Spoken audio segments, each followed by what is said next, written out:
I'm Hannah Kaplan, and this is the WCS Wild Audio Podcast, where you'll find reported audio stories covering the latest news and newsmakers from the Wildlife Conservation Society's Global Conservation Program, Zoos and Aquarium, and their many partners. We've got a great show today, so let's get to it.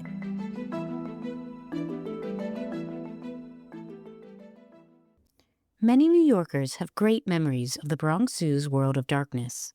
It was a groundbreaking exhibit when it opened in 1969. This summer, the zoo opened a new version that features some fascinating species, from naked mole rats to eye-eyes to vampire bats. The updated exhibit offers a rare glimpse into the lives of animals that thrive in the dark. WCS Wild Audio's Dan Rosen has more.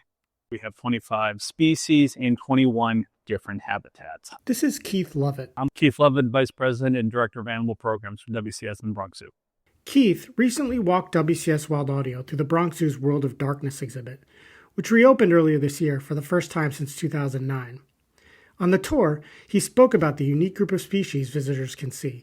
So the vast majority of mammals in here are nocturnal species that are active at night. There are one or two crepuscular species, which means they're active at dusk and dawn. Our agoutis in our first South American exhibit is an example of that. And then we have a handful of species that actually live in complete darkness, whether it's subterranean or in cave systems. Either they have limited, or in some cases, no eyesight whatsoever. Among the animals he discussed were naked mole rats. Mole rats, even though they are mammal species, they have a similar social structure to ants and bees, where you have a dominant queen who is the only queen or the only female that reproduces in the group, where everyone else in the group essentially are worker mole rats. She will suppress all other females from breeding. If something were to happen to the queen, another queen would rise the ranks. But in a social grouping of mole rats, there is only one breeding female, and that is the queen. It is great when guests come in here, they will see, depending on the time of day, this huge ball of mole rats sleeping on top of each other. And there is a social hierarchy of who stacks in front top of each other, how the queen is protected in that. So there is a lot that goes in with that. They're cold-blooded, so their enclosure must stay warm. They're also relentless chewers and diggers. Further, he points out that the naked in their name could be a bit deceiving. Mostly from a sense standpoint, it is vibration. So they can pick up vibration. They get little whisker-like hairs on their body, even though they call them naked mole rats, and they sense vibration within their subterranean environment. And that is very much how they navigate through. Eyesight is limited, and it's mostly through vibration, understanding, touch as they're going through their tunnels and chambers. Nearby, Keith showed us the eye-eyes, a lemur species from Madagascar. What's very unique about this, aside from them being nocturnal, is they have some physical adaptations, not only to live in darkness, but for their diet. Their diet is going to be a lot of insects. They eat a lot of grubs and insects that live in trees. And they have adapted to have an elongated middle finger. It looks like almost an ET finger.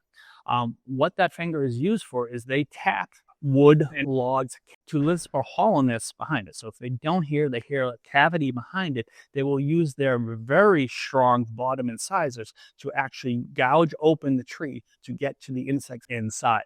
Toward the end of the exhibit are the vampire bats, which Keith says are a favorite among visitors. People have this perception that vampire bats are going to be these huge bats, and they're actually very tiny. They're a very small bat species. So once people get over that original misconception that there's going to be a Dracula hanging from a stalactite here, they have really appreciated the bats. In particular, Keith says, visitors are interested in the bat's behavior. And the behavior they're most focusing on is that consumption of blood. Vampire bats in the wild, they are known to fly down, hit the ground, crawl over, and typically they're feeding on, nowadays, livestock in their South American range. Cattle, sheep, goats, that is very much what a vampire is foraging on, if you will, in the wild.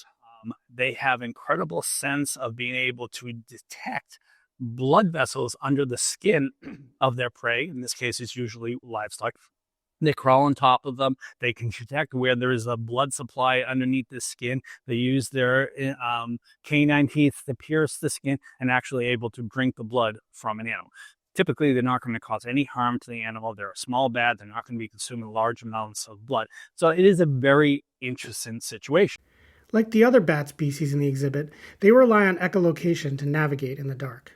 They have echolocation ability to send out basically a signal out into the environment that bounces off surfaces and comes back to them. That helps them sense structures, objects, food, prey in their environment. For Keith, the redesigned World of Darkness is more than just a popular exhibit. It's a reminder of the importance of species that thrive in the shadows. These are species that are very unique. Sometimes they're on the smaller side, and they have, a lot more subtle behavior.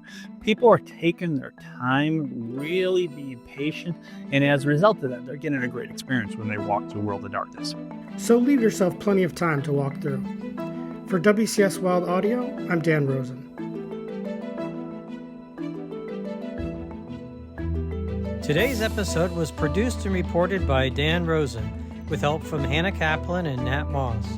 The WCS Wild Audio Podcast is a production of the Wildlife Conservation Society.